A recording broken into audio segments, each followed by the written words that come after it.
السلام عليكم ورحمة الله وبركاته. ازيكم يا احبابي، عاملين ايه؟ يا رب تكونوا بخير. متنساش تشترك معانا وتفعل الجرس ليصلك كل جديد. اهلا بك ايها المشجع العربي المغربي. لماذا كنت تشجع فريق ريال مدريد؟ لماذا؟ هل انت من محبيه؟ لما انا من محبيه، بس كنت بشجع فريق الاهلي. طبعا انا عاوز اقول للمشجع المغربي اللي صدمني اكتر من هزيمة من ريال مدريد ان انا اتصدمت لما الاقي مشجع عربي مغربي بيشجع فريق ريال مدريد قصاد الاهلي العربي المصري. طبعا في ماتش ريال مدريد والهلال يوم السبت. تخيلوا انا كمصري هشجع مين؟ هل هقلد منتخب اول الجماهير المغربية واشجع ريال مدريد قصاد الهلال؟ عاوز اقول لكم لا طبعا، احنا هنشجع الفريق العربي السعودي الهلال. امتى اشجع الفريق الاهلي؟ لما اكون انا اهلي بيقابل الهلال، ده ساعتها كل واحد يشجع فريقه وكلنا عرب. لكن لما يكون انا بفريق عربي بيشارك قصاد فرقة اوروبية، هنشجع مين؟ فريق العربي. طبعا حد فزلوكة هيقول لي دي هويات وكل واحد يشجع فريق بيحبه. تمام، بس لما الاقي اكترية الجماهير بتشجع فريق ريال مدريد حاجة غريبة برضك. يلا، على العموم هارد لك النادي الاهلي، عملوا مباراة قوية بس كان في بعض الاخطاء اللي ادت الى الهزيمة. الحكم كان كويس جدا، كنت حاسه متعاطف معانا، بس هو حكم بصراحة قانونيا صح. كل اللي هو حكم في المباراة كان صح. طبعا محمد الشناوي، شكرا يا محمد الشناوي على الصدة اللي انت صدتها بتاع ضربة الجزاء. بس للأسف مش هقول لك ان انت احسن حارس. ليه بقى؟ هقول لك ليه.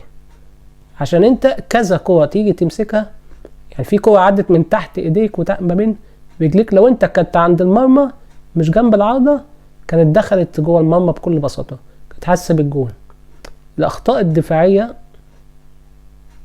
كانت مصيبة، هي اللي أدت إلى الهدفين مع خطأ أليو ديانج. يا جماعة من أفضل لعيبة في النادي الأهلي، لكن الخطأ اللي حصل ودخل الجول بسببه ده عادي، ده بيحصل في المليون عادي، مش مشكلة. بس هو لعيب كويس جدا. قفشة كان بصراحة أبهرني.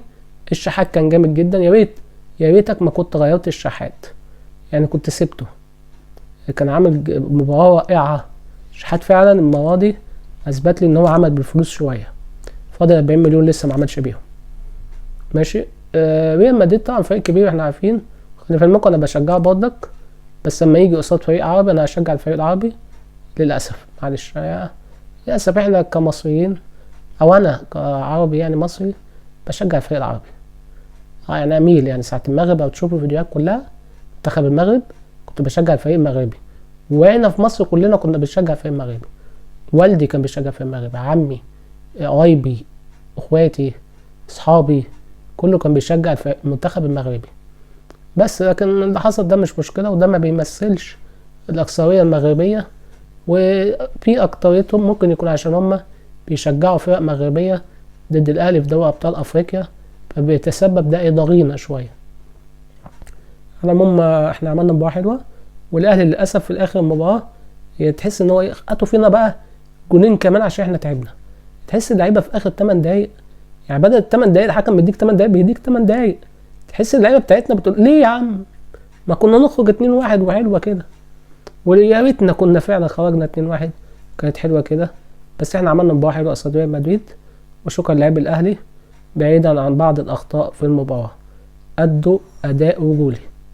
مباراة الهلال وفلامينجو، بصراحة مباراة الهلال جامدة جدا وأبهرونا وعملوا مباراة رائعة. طبعا الحظ شوية، ضربات الجزاء وكده كانت معاهم شوية، بس خدوا بالكوا من قدام ريال مدريد. وإحساسي إن الهلال ممكن يكسب الريال. اسمعوا مني، الهلال ممكن يكسب الريال.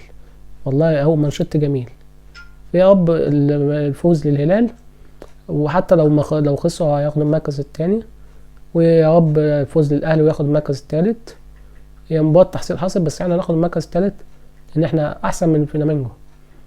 فريق برازيلي وكل حاجة، بس برضك الاهلي فريق قوي، كفاية اللي احنا عملناه قصاد ريال مدريد. يا رب النصر للفرق العربية، يا رب النصر للاهلي والهلال، ويا رب دايما متقدمين في كل شيء. متنساش الاشتراك والمتابعة ليصلك كل جديد. السلام عليكم ورحمة الله وبركاته.